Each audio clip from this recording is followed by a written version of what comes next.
I know this isn't how it works, but the Kraken have the number 8 pick, and the number 8 on the Tony Ferrari draft board is Teemu Selanne. Could you see Seattle going for the son of a Hall of Famer?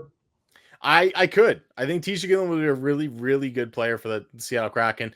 I'd fit into their system. He brings really hard-working, pro-style nature in his game. There's a lot to like with Teemu Selanne. He may not have the highest end up offensive skill like a Berkeley Catton, but he brings this kind of pro habits game. He's a guy that can play up and down your lineup. If things don't work out for Teemu Selanne, he's probably going to be a really good bottom 6 player. But if things do work out in the way everyone thinks they will with him, especially after this year where you saw him take such a big step offensively, especially skill-wise and in play driving, then you could see him be a guy that really contributes in the top 6. I think he's a guy that really looks like he could be a solid top 6 winger that brings some of the elements that you don't always get with the skilled players. And that's always the hardest thing I think to find in the top 6 is that dog. You need the guy to go hunt the puck down the corners. You need the guy to go find and break up plays in the neutral zone. And he does that really, really well. And then he's got a great shot. It's not his dad's shot. I think his dad's shot was super powerful, just a booming, blasting shot.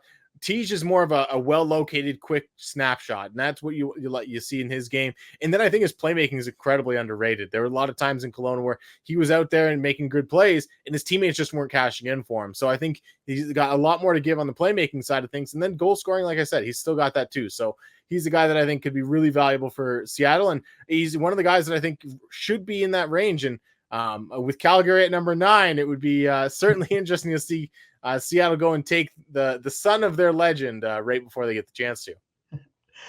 The general consensus is that the Kraken pipeline is pretty loaded with forwards, not so much on the back line. So 2-part question. First, a general one. Are you a best available guy, or are you a draft for needs guy? I'm usually a best available guy, but I think you have to take into consideration what you have. You don't want to load up on super high skill guys, and you don't want to load up on just guys with big size and in that kind of ability. So you need to find a blend that works with the guys you already have. And I think with a range where Seattle's at, you can kind of target a little bit of both.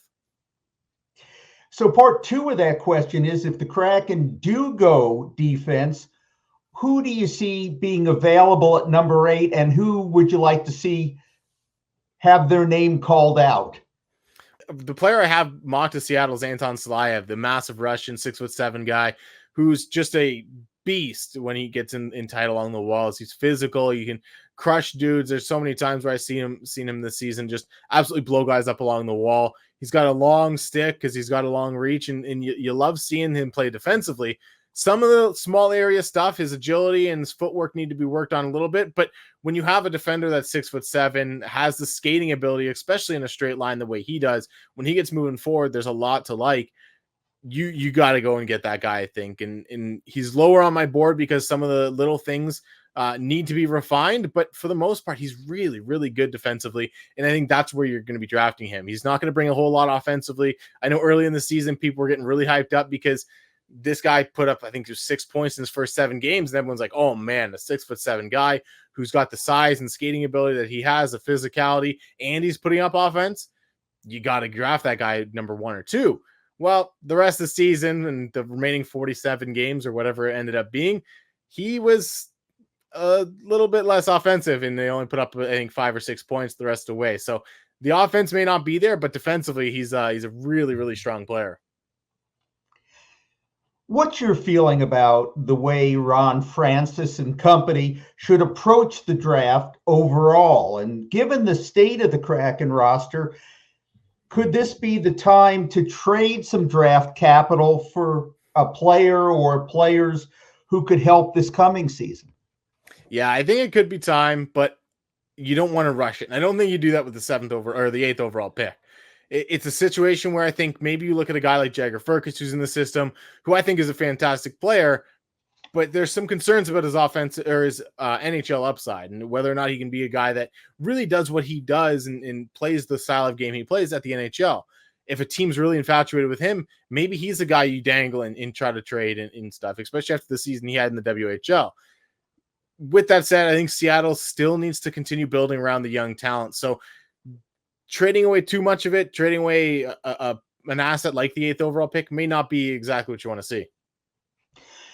And continuing on that theme, in your story a couple of weeks back on reason for optimism among non-playoff teams, which the Kraken were one of those, you wrote this about the Kraken: the young guns are almost here.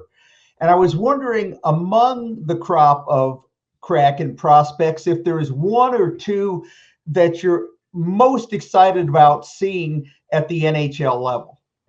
I think the obvious answer is Shane Wright. We've seen little glimpses of it, especially at the end of the season, where he started to really look like he'd taken strides and gotten to the level where I think everyone thought he could be when everyone thought he was going to be the number 1 overall pick that year. So I think he's the guy that you look for because he plays such a complete game. He's so skilled.